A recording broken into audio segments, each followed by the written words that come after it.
Third മൊഡ്യൂളായ stiffness മെത്തേഡാണ് പറയുന്നത്. അപ്പോൾ ഫസ്റ്റ് പ്രൊസീജിയർ നമ്മൾ ഫിക്സ്ഡ് ആൻഡ് മൊമെൻറ്റ്സ് കാൽക്കുലേറ്റ് ചെയ്യണം. സ്ട്രക്ചറൽ കോർഡിനേറ്റ്സും എലമെൻ്റൽ കോർഡിനേറ്റ്സും മാർക്ക് ചെയ്യണം. അത് കഴിഞ്ഞിട്ട് ലോഡ് മെട്രിക്സ് കാൽക്കുലേറ്റ് ചെയ്യണം.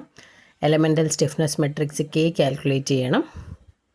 പിന്നെ ഡിസ്പ്ലേസ്മെൻറ്റ് ട്രാൻസ്ഫോർമേഷൻ മെട്രിക്സ് ഉണ്ടാക്കണം. അത് കഴിഞ്ഞിട്ട് ബാക്കിയെല്ലാം ജനറൽ ഇക്വേഷൻസ് ആണ്. ഫസ്റ്റ് വൺ കെ കാൽക്കുലേറ്റ് ചെയ്യണം, ക്യാപിറ്റൽ കെ. അത് കഴിഞ്ഞിട്ട് സ്മോൾ ആർ, പിന്നെ ക്യൂ, ഫോഴ്സാണ് ക്യൂ വരുന്നത്. Then last final end moment. ഇത്രയും ചെയ്യുമ്പോഴാണ് നമ്മുടെ സ്റ്റിഫ്നെസ് മെത്തേഡ് കംപ്ലീറ്റ് ആവുന്നത്. പക്ഷേ ഇത് കഴിഞ്ഞിട്ട് പിന്നെ BMD SFD. ഓക്കെ, അപ്പം ഫസ്റ്റ് ഒരു പ്രോബ്ലം നോക്കാം. തന്നേക്കുന്ന ഒരു ബീം, അപ്പം അതിനകത്ത് ഓരോ സ്പാനായിട്ട് സ്പ്ലിറ്റ് ചെയ്തു. 2 സ്പാനുണ്ട്, ABയും BCയും. അപ്പം ഓരോ സ്പാനിൻ്റെയും ഫിക്സ്ഡ് എൻഡ് മൊമെൻറ്റ്സ് കണ്ടുപിടിക്കുന്നു. First MFAB, MFBA, MFBC, MFCB. അപ്പം നമ്മൾ കറസ്പോണ്ടിങ് ഇക്വേഷൻ വെച്ചിട്ടാണ് കണ്ടുപിടിക്കുന്നത്. അപ്പോൾ അതത്രയും കണ്ടുപിടിച്ച് കഴിഞ്ഞിട്ട് ഇതിപ്പം എക്സെൻട്രിക് ലോഡിങ് ആയതുകൊണ്ട് നമ്മുടെ equation WAB²/L² WA²B/L², point load at centre വരുമ്പോഴേക്കും WL/8. അപ്പോൾ അതിന് കറസ്പോണ്ടിങ് 4 ഫിക്സ്ഡ് എൻഡ് മൊമെൻറ്റ്സ് കണ്ടുപിടിക്കണം.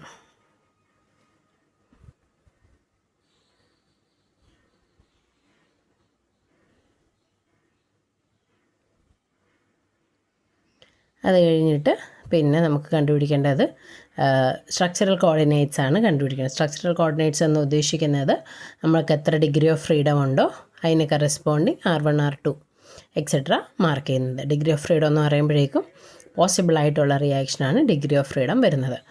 അപ്പോൾ ഇവിടെ മാത്രമേ ഒരു റൊട്ടേഷൻ പോസിബിളായിട്ടുള്ളൂ. റൊട്ടേഷനും ഹൊറിസോണ്ടലും ഇവിടെ പോസിബിളാണ്. ബീമായതുകൊണ്ട് നമ്മൾ ഹൊറിസോണ്ടൽ ഫോഴ്സ് കൺസിഡർ ചെയ്യാത്തതുകൊണ്ട് ഇവിടെ റൊട്ടേഷൻ മാത്രം പോസിബിളായിട്ട് വരുന്നത്.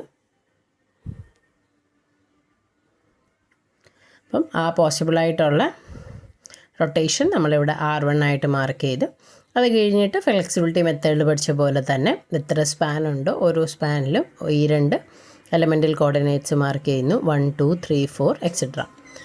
അത് കഴിഞ്ഞിട്ട് ഇനി വേണ്ടത് ലോഡ് മെട്രിക്സ് ആണ്. ലോഡ് മെട്രിക്സ് നമ്മൾ കണ്ടുപിടിക്കുന്നത് ഫിക്സ്ഡ് എൻഡ് മൊമെൻറ്റ്സും റിയാക്ഷൻ്റെയും ബേസിസിലാണ്. ഇക്വലൻറ്റ് ജോയിൻറ്റ് ലോഡ് ഫ്ലെക്സിബിലിറ്റിയിൽ പറഞ്ഞ ആ കേസ് തന്നെയാണ് ഇവിടെയും വരുന്നത്. ഇക്വലൻറ്റ് ജോയിൻറ്റ് ലോഡിന് കറസ്പോണ്ടിങ് ആണ് നമ്മുടെ ലോഡ് മെട്രിക്സ് വരുന്നത്. ഇക്വലൻറ്റ് ജോയിൻറ്റ് ലോഡ് ഏതാണ് നമ്മൾ കൺസിഡർ ചെയ്യേണ്ടത് for writing the load matrix എന്ന് വെച്ച് കഴിഞ്ഞാൽ, ഏത് ആണ് ഡിഗ്രി ഓഫ് ഫ്രീഡം വരുന്നത് അതിന് കറസ്പോണ്ടിങ് ആയിട്ടുള്ള EJL വാല്യൂ ആണ് ലോഡ് മെട്രിക്സിൽ വരുന്നത്. അപ്പോൾ ഇവിടെ നമുക്ക് ഈ റൊട്ടേഷന് സെൻട്രൽ വരുന്ന റൊട്ടേഷന് കറസ്പോണ്ടിങ് ആണ് ഇക്വലൻറ്റ് ജോയിൻറ്റ് ലോഡ് വേണ്ടത്. അപ്പോൾ ഫസ്റ്റ് വരുന്ന എല്ലാം ഫിക്സ്ഡ് എൻഡ് മൊമെൻറ്റ്സും എഴുതി അതിൻ്റെ ഓപ്പോസിറ്റ് സൈൻസ് വെച്ചിട്ട് ഇക്വിലിബ്രിയം സ്ട്രക്ചർ മാർക്ക് ചെയ്തു. എന്നിട്ട് അനാലിസിസ് സ്ട്രക്ചർ എന്ന് പറയുന്നത് ഏതാണ് നമുക്ക് വേണ്ടത് അത്. അപ്പോൾ ഇവിടെ വരുമ്പോഴേക്കും 13.33യും 15ഉം അത് രണ്ടും ഈ ജോയിൻറ്റിൽ വരുന്നുണ്ട്. അപ്പോൾ ക്ലോക്ക് വൈസ് 15 മൈനസ് ആൻറ്റി ക്ലോക്ക് വൈസിൽ വരുന്നത് 13.33. അതാണ് ക്ലോക്ക് വൈസ് 1.67 ലോഡ് മെട്രിക്സ് ആയിട്ട് കിട്ടിയത്. അടുത്തത് വരുന്നത് എലമെൻ്റൽ സ്റ്റിഫ്നെസ് മെട്രിക്സ് കണ്ടുപിടിക്കുക എന്നുള്ളതാണ്. അപ്പോൾ എലമെൻ്റൽ സ്റ്റിഫ്നെസ് മെട്രിക്സ് ഈ പറഞ്ഞ പോലെ തന്നെ എത്ര സ്പാനുണ്ടോ ഓരോ സ്പാനും ഓരോ സ്റ്റിഫ്നെസ് മെട്രിക്സ് കാണും. ഹോളായിട്ടുള്ള ഫോർ ദ ബീം നമ്മൾ സ്റ്റിഫ്നെസ് മെട്രിക്സ് എഴുതുന്നത് ഫ്ലെക്സിബിലിറ്റി മെത്തേഡിലെ പോലെ തന്നെ അത് ഒരു ഡയഗ്നൽ മെട്രിക്സ് ആയിരിക്കും. അപ്പോൾ ഇവിടെ KB വരും, അടുത്ത അതിൻ്റെ ഡയഗ്നലിൽ KBC വരും. അപ്പോൾ ഇതിനകത്ത് കണ്ടുപിടിക്കാനുള്ള ഇക്വേഷൻ എന്ന് വെച്ച് കഴിഞ്ഞാൽ 2EI/L പിന്നെ ഇൻറ്റു മെട്രിക്സ് 2 1 1 2. ഫ്ലെക്സിബിലിറ്റിയിൽ നമ്മൾ 2 -1 -1 2 ആയിരുന്നെങ്കിൽ ഇവിടെ 2 1 1 2 ഇൻറ്റു 2EI/L ആണ്. അപ്പോൾ അത് വെച്ചിട്ട് നമ്മൾ ഓരോ സ്പാനിൻ്റെയും സ്റ്റിഫ്നെസ് മെട്രിക്സ് കണ്ടുപിടിക്കുന്നു. എന്നിട്ട് ടോട്ടലായിട്ടുള്ള സ്റ്റിഫ്നെസ് മെട്രിക്സ് കണ്ടുപിടിക്കുന്നു. അടുത്ത സ്റ്റെപ്പ് വരുന്നത് ഡിസ്പ്ലേസ്മെൻറ്റ് ട്രാൻസ്ഫോർമേഷൻ മെട്രിക്സ് ആണ്. അപ്പോൾ ഡിസ്പ്ലേസ്മെൻറ്റ് ട്രാൻസ്ഫോർമേഷൻ മെട്രിക്സ് നമ്മൾ ഡിനോട്ട് ചെയ്യുന്നത് വിത്ത് ദ ലെറ്റർ ബീറ്റയാണ്. അതെങ്ങനെയാണ് കണ്ടുപിടിക്കുന്നതെന്ന് വെച്ച് കഴിഞ്ഞാൽ നമ്മുടെ ഡിഗ്രി ഓഫ് ഫ്രീഡം എത്ര ആണോ ഉള്ളത് അതിന് ഓരോന്നിനും 1 കൊടുത്തുകൊണ്ടാണ് നമ്മൾ ഡിസ്പ്ലേസ്മെൻറ്റ് മെട്രിക്സ് ഡെവലപ്പ് ചെയ്തെടുക്കുന്നത്. അപ്പം ഇവിടെ നമുക്ക് ആകെ ഒരു ഡിഗ്രി ഓഫ് ഫ്രീഡമേ ഉള്ളൂ. അപ്പോൾ R1 1 കൊടുക്കുമ്പോൾ നമുക്ക് ഡിസ്പ്ലേസ്മെൻറ്റ് ഡയഗ്രം ഈ രീതിയിൽ കിട്ടും.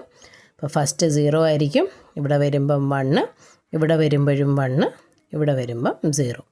അതാണ് ഈ ബീറ്റയുടെ വാല്യൂ എഴുതിയേക്കുന്നത്.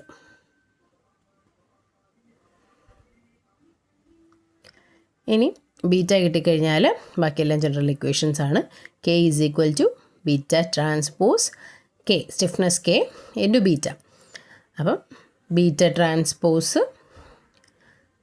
ഇൻറ്റു നമ്മുടെ ടോട്ടൽ സ്റ്റിഫ്നെസ് മെട്രിക്സ് ഇൻറ്റു ബീറ്റയാണ് ചെയ്യേണ്ടത്.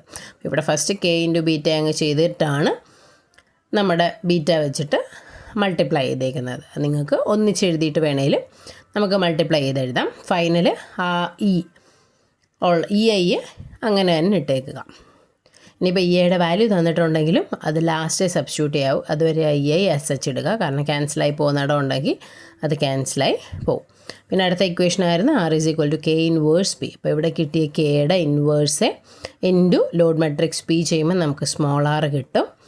പിന്നെയും അതുപോലെ തന്നെ K ഇൻറ്റു, ഇപ്പോൾ ഇവിടെ കിട്ടിയ K ഇൻറ്റു നമുക്ക് ഉള്ള ബീറ്റ ഇൻറ്റു മുകളിൽ കിട്ടിയ R ചെയ്യുമ്പോഴേക്കും നമുക്ക് Q ഫോഴ്സ് വാല്യൂസ് കിട്ടും.